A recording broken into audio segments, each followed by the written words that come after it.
Bismillahirrahmanirrahim. Assalamualaikum warahmatullahi wabarakatuh kepada anak-anak didik Ustazah sekalian. Alhamdulillah, pada hari ini kita akan meneruskan sesi PDPR kita pada minggu ini di bawah tajuk Allah Al-Alim dan Al-Hakim, iaitu di bawah bidang akidah. Baiklah anak-anak sekalian, Ustazah minta anak-anak bersedia dengan mengeluarkan buku teks Pendidikan Islam tahun 3 dan kita sama-sama merujuk kepada muka surat 66 sehingga 69. Baiklah anak-anak sekalian, sebelum tu mari kita lihat objektif pembelajaran kita pada hari ini, iaitu objektif yang pertama ialah murid dapat menyatakan maksud nama Allah Al-Alim dan Al-Hakim. Dan objektif yang kedua pula ialah murid dapat membaca dalil naqli Al-Alim dan Al-Hakim beserta maksudnya. Objektif yang ketiga pula ialah murid dapat menghuraikan kesan beriman dengan nama Allah Al-Alim dan Al-Hakim. Dan objektif yang keempat pula ialah murid dapat membuktikan keimanan terhadap nama Allah Al-Alim dan Al-Hakim dalam kehidupan seharian, insya-Allah. Baiklah anak-anak sekalian, Ustazah nak tanya, berapakah jumlah nama-nama Allah yang kamu ketahui? Ya, betul. Kesemuanya ada 99 nama-nama Allah yang lebih dikenali sebagai Asmaul Husna. Kita selalu nyanyi ataupun kita selalu baca zikir Asmaul Husna setiap pagi ketika sebelum memulakan sesi pembelajaran. Dan pada hari ini kita akan fokus kepada 2 daripada 99 nama-nama Allah, iaitu Al-Alim dan Al-Hakim. Baiklah anak-anak sekalian, kita rujuk pada muka surat 66 buku teks pendidikan Islam, iaitu di bawah tajuk Allah Al-Alim dan Al-Hakim.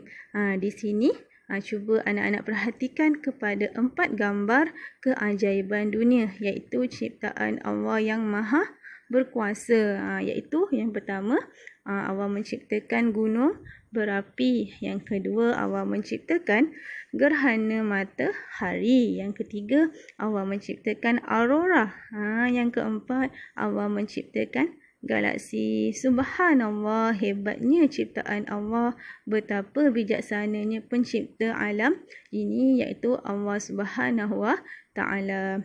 Alam yang cantik ini diciptakan oleh Allah Subhanahu wa Ta'ala dengan begitu teratur. Maha suci Allah yang maha mengetahui dan maha bijaksana dalam menciptakan seluruh alam ini. Baiklah anak-anak sekalian, apakah keajaiban dunia yang lain yang membuktikan kebijaksanaan Allah dalam mentadbir alam ini? Siapa boleh jawab? Selain daripada 4 gambar tersebut, Allah menciptakan kejadian siang dan malam. Allah menciptakan hujan, Allah menciptakan tumbuh-tumbuhan yang membekalkan oksigen kepada manusia. Allah menciptakan kejadian manusia daripada baby, daripada bayi, mengikut pusingannya, daripada bayi kepada remaja, kepada dewasa dan kepada orang tua. Sungguh cantik aturan Allah. Subhanallah, hebatnya ciptaan Allah.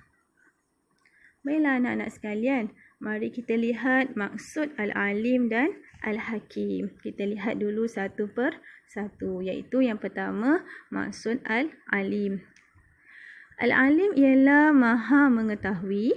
Nama Allah Al-Alim bermaksud Allah maha mengetahui setiap sesuatu secara terperinci. Tiada sesuatu pun yang tersembunyi daripada pengetahuan Allah, iaitu maksudnya Allah tahu akan tiap-tiap sesuatu, sama ada yang nyata ataupun yang tersembunyi. Allah tahu setiap sesuatu perkara, sama ada yang kita nampak ataupun yang kita tak nampak. Allah tahu setiap perkara, sama ada yang telah berlaku ataupun yang sedang berlaku ataupun yang akan berlaku. Contohnya hari kiamat. Kita tahu tak bila berlakunya hari kiamat?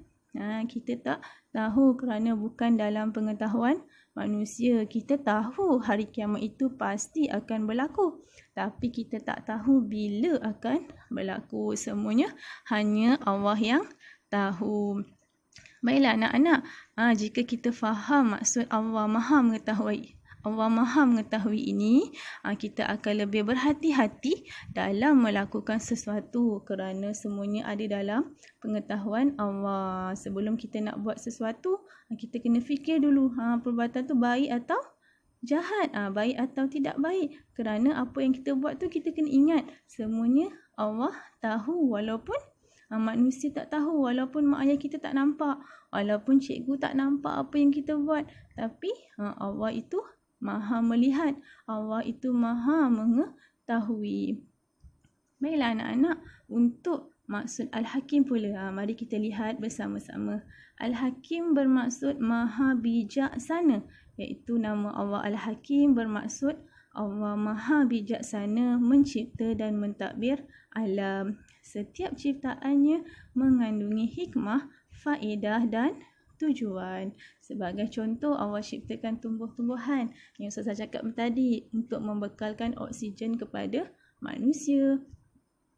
Allah ciptakan binatang-binatang yang boleh dimakan, ada yang tidak boleh dimakan, ada untuk tujuan bekerja, contoh kerbau untuk membajak sawah. Semua ciptaan Allah itu ada faedah, ada tujuannya. Bukan Allah saja-saja suka-suka cipta, tak ada sebab.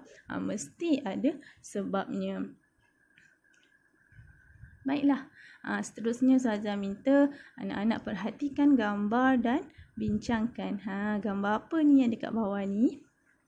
Ini ada gambar rombongan sekolah. Rombongan murid-murid ke melihat hidupan air. Melihat hidupan air. Cantik. Subhanallah, cantiknya ciptaan Allah. Di dalam air banyak ciptaan Allah, sebagai contoh ikan, sotong, udang dan sebagainya. Kalau ikan tu ada pelbagai jenis, ada sekecil-kecil ikan sehinggalah sebesar-besar ikan. Pelbagai jenis, pelbagai warna. Subhanallah, cantiknya ciptaan Allah. Okey, mari kita baca dialog antara guru dan muridnya. Yang pertama, cikgu je tanya apa? Apakah pandangan kamu tentang makhluk ciptaan Allah Subhanahu Wa Taala yang kita lihat sebentar tadi? Okey, muridnya jawab apa? Allah Subhanahu Wa Taala Maha mengetahui dan Maha bijaksana. Ilmu dan kebijaksanaan Allah tiada tandingannya. Okey, seterusnya cikgunya tanya apa pula? Betul murid-murid, ilmu dan kebijaksanaan Allah Subhanahu Wa Taala berbeza daripada manusia. Kebijaksanaan Allah, ilmu Allah ni tak sama dengan manusia. Di mana ilmu dan kebijaksanaan manusia adalah terbatas, ada hadnya, sedangkan ilmu dan kebijaksanaan Allah Subhanahu Wa Taala tidak terbatas. Ilmu manusia ataupun kebijaksanaan manusia ini hanya sedikit, ada hadnya. Manusia ni tidak tahu segala-galanya. Kalau kita hebat matematik contohnya, tak semestinya kita hebat betul-betul dalam bahasa Inggeris. Ada hadnya, tak semestinya kita tahu semuanya. Tapi Allah berbeza dengan manusia. Ilmu Allah tiada tandingannya, tidak terbatas melebihi apa yang manusia tak tahu. Allah tahu segala-galanya. Okey, lepas tu murid jawab apa? Ustazah, apakah dalil nakli Allah Al-Alim dan Al-Hakim? Apa dia maksud dalil nakli?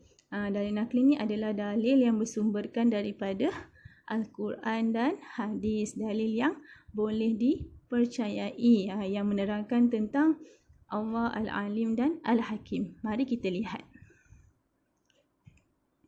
Okey, dalil nakli Allah Al-Alim dan Al-Hakim. Di sini kita boleh lihat pada firman Allah dalam surah An-Nisa ayat 26. A'udzubillahi minasyaitonirrajim. Wallahu alimun hakim. Okey, tu ayatnya. Maksudnya sesungguhnya Allah Maha mengetahui lagi Maha bijaksana. Tidak boleh disangkal lagi kerana dalam Al-Quran pun ada menyatakan Allah itu Maha mengetahui lagi Maha bijaksana. Kita kena yakin, sebagai umat Islam kita kena yakin Allah itu Maha mengetahui lagi Maha bijaksana kerana ada diceritakan di dalam Al-Quran surah An-Nisa ayat yang ke-26. Baiklah anak-anak, apakah kesan beriman dengan nama Allah Al-Alim dan Al-Hakim? Dekat sini apa maksudnya? Apakah kesan kepada diri kita? Sekiranya kita yakin bahawa Allah Maha mengetahui dan Maha bijaksana, apa akan jadi pada diri kita jika kita percaya, kita yakin bahawa Allah tu Maha mengetahui dan Maha bijaksana? Okey, yang pertama, berusaha meningkatkan ilmu, iaitu belajar ilmu yang bermanfaat dan tekun dan bersungguh-sungguh dalam melakukan sesuatu kebaikan. Di mana bila kita yakin Allah itu Maha mengetahui, yakin Allah itu Maha bijaksana, kita mesti akan belajar ilmu yang bermanfaat. Kita akan berusahalah cari ilmu yang bermanfaat. Sebagai contoh, ilmu sains, ilmu matematik, belajar cara solat yang betul. Kita akan berusaha. Sekarang nak cari ilmu tu sangat mudah. Nak lagi musim-musim PDPR ni kan, semuanya di hujung jari. Type apa pun dekat internet, semuanya akan keluar. Maksudnya kalau sekarang dalam tempoh pandemik ni, walaupun kita hanya kena duduk di rumah, kita masih lagi boleh belajar. Tinggal nak ke tak nak, kita kenalah berusaha. Duduk di rumah pun kita masih boleh mencari ilmu yang bermanfaat. Yang penting kita kena tekun dan bersungguh-sungguh. Kalau cikgu bagi kerja tu, kenalah siapkan berusaha untuk menjadi murid yang baik, murid yang memperolehi ilmu pengetahuan. Okey, baiklah. Kesan yang kedua iaitu mentaati perintah Allah, iaitu dengan cara melipat gandakan amalan yang baik dan menjauhi perkara-perkara maksiat. Kita kenalah sentiasa berusaha untuk menjadi murid yang baik. Yang macam saya cakap tadi lah, sentiasa berusaha untuk mengikuti kelas PDPR. Sentiasa berusaha untuk menyiapkan tugasan yang diberikan oleh cikgu. Dalam masa yang sama kita menjauhi perkara-perkara maksiat. Contoh kalau dalam kelas tu, kita elakkan dari mengejek kawan, elakkan dari bercakap benda-benda yang tidak berfaedah sewaktu cikgu tak ada dalam kelas, elakkan daripada mengambil barang milik kawan-kawan tanpa izinnya dan sebagainya. Itu jika kita yakin bahawa Allah Maha mengetahui dan Maha bijaksana, sudah pasti kita akan berusaha melakukan kebaikan dan menjauhi segala maksiat, kerana kita tahu apa pun yang kita buat, perbuatan yang jahat, semuanya dalam pengetahuan Allah. Baiklah, kesan yang ketiga iaitu redha dengan ketentuan Allah Subhanahu Wa Taala, iaitu dengan cara bersangka baik dengan Allah Subhanahu Wa Taala. Yang kedua, kita sabar dengan ujian Allah Subhanahu Wa Taala. Okey, sebagai contoh, contoh yang sekarang ni lah, samalah contohnya dengan contoh yang tadi saya bagi. Allah datangkan wabak COVID-19. Kita jangan lihat sebagai satu musibah. Kita jangan lihat Allah datangkan COVID-19 ni sebagai satu masalah buat kita. Sebaliknya kita kena lihat kepada kebaikannya, iaitu Allah nak uji kesabaran kita supaya kita lebih dekat kepadanya. Dengan cara apa? Bila kita duduk di rumah ni, kita dapat gunakan masa yang ada dengan lebih banyak melakukan amal ibadat seperti membaca Quran, melakukan solat sunat dan sebagainya. Kalau kita waktu sekolah, kita sempat tak nak baca Quran banyak-banyak? Mesti tak sempat. Mungkin baca setakat berapa helai muka surat saja. Tapi sekarang dalam tempoh pandemik ni, masa banyak dekat rumah kan, kita bolehlah buat macam-macam ibadah dengan keluarga. Maka kita lihat wabak itu sebagai satu sudut yang baik, sudut yang baik, bersangka baik dengan Allah. Janganlah kata Allah ni jahat, Allah ni kejam. Kenapa Allah datangkan wabak ni? Kita tak dapat jumpa kawan-kawan. Tak boleh. Kita kena redha dengan ketentuan Allah, insya-Allah.